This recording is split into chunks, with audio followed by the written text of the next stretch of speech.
There's this question that's basically jumped from sci-fi novels straight into every university library.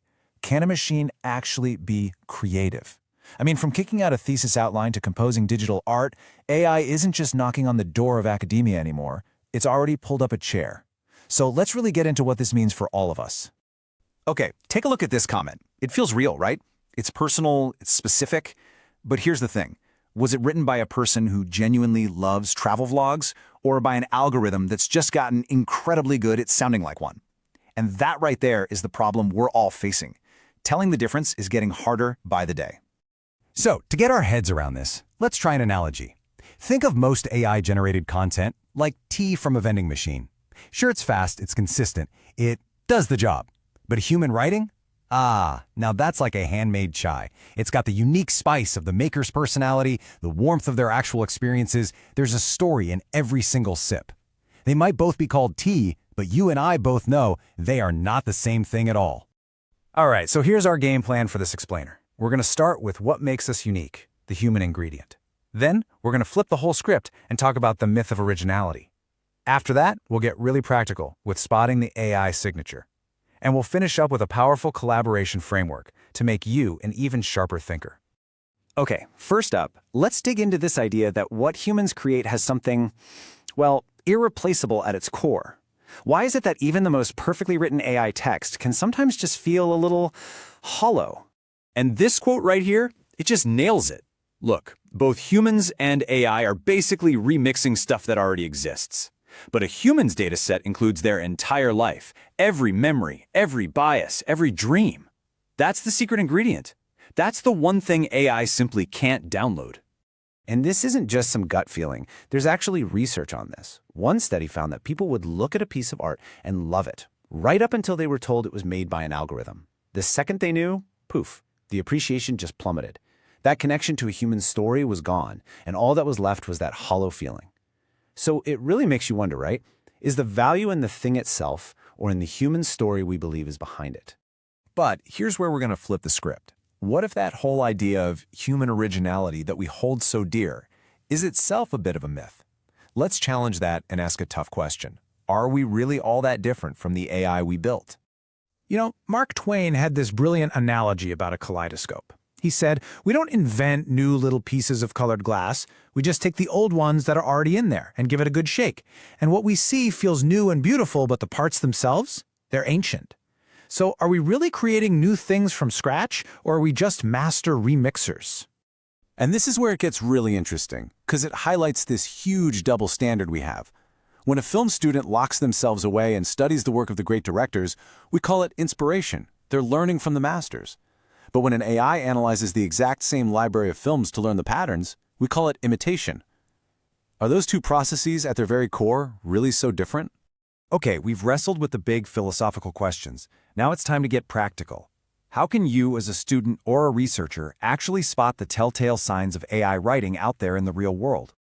It turns out AI has its own little stylistic fingerprint.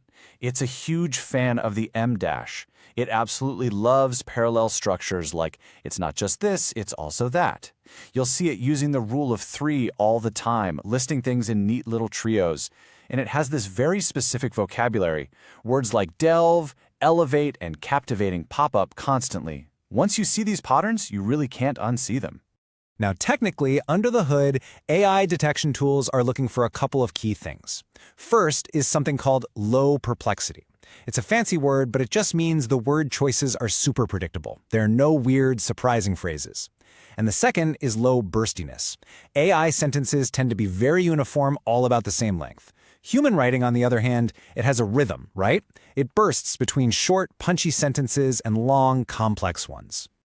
So look, AI isn't going anywhere, right? So maybe the goal isn't to beat it, but to work with it. And that brings us to a whole new way of thinking about this. A collaboration framework, where AI helps us not to think less, but to actually think harder and way, way deeper. So forget everything you know about being a 100% performer. The new goal is to become a 125% performer. And no, this is not about working more hours, it's about completely changing where you aim your most valuable asset, your brain power. And here's how it works. It's called the 75-50 rule. You let the AI handle the 75% of your work that is just tedious but necessary. You know, the endless literature searches, compiling data, getting that first clunky draft down. This frees you up to dedicate a supercharged 50% of your effort on the 25% that only a human can do. The deep critical analysis, the truly novel argument, the unique strategic insight.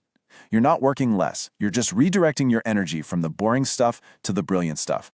Let's make this super practical. Imagine you're starting your thesis. The old way? You spend weeks, maybe months, manually digging through databases. The new way? You use a tool like Consensus to find and summarize 50 relevant papers in a single afternoon. That's your 75%. Now, all those hours, all that brain power, can be reinvested into the much harder, much more valuable work of synthesizing all that information into a truly original argument. That's your 50%. Okay, but we have to talk about the serious stuff. Because with all this power comes a whole lot of responsibility. And using these tools in your academic work means you need to have some really clear ethical guardrails and know their limitations. This lays it all out pretty clearly. It's fine to use AI to brainstorm keywords, but it's not okay to claim its ideas are yours. You can use it to find and summarize sources, but the absolute red line is not reading the original papers yourself. That is a massive pitfall. And sure, use it to get over writer's block, but never, ever submit raw, unedited AI text as your own. Your academic integrity is everything. So really, it all boils down to this one crucial idea. Your greatest asset as a scholar, as a thinker, is not your ability to write a perfect sentence. It's your unique perspective. An AI is a text generator. You are a meaning generator. It has no lived experiences, no convictions, no point of view, but you do. So I want to leave you at this question. We know AI can replicate patterns better and faster than any of us, but only you can provide a point of view. The real challenge and the biggest opportunity isn't trying to outright the machine. It's learning how to use it as a tool to amplify your own irreplaceable human voice. If you found this helpful and you'd like more explainers like this one, designed to help you navigate your academic journey, you might consider subscribing to our channel. Thanks so much for your time.